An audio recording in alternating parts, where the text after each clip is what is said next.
how to fix app not downloading on iPhone. So if you want to fix your app not downloading on your iPhone, then what we can do is first you need to open up your settings. After opening your settings, you need to tap on the Wi-Fi icon and go with your Wi-Fi in which you are connected to.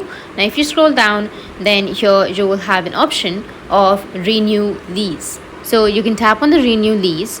Now you can go back and after that go with general. Under general, you need to scroll down and tap on date and time. Select your time zone as set automatically. If that doesn't fix, then you can go with your time zone, turn off your set automatically, go with your time zone and change your time zone. After changing your time zone, your problem might be fixed. If that doesn't fix your problem, then you can go back and you can go with your fingerprint of your Apple ID or your Face ID, which will be under your settings. Go with your Face ID and passcode, enter your passcode, and from here you need to delete your fingerprint or your Face ID, which is with your Apple password. Now you can go and install the application, and if it's still stuck, then the last method is to restart your device or erase your data. That's it, and if you have any questions, feel free to comment below. Thanks for watching.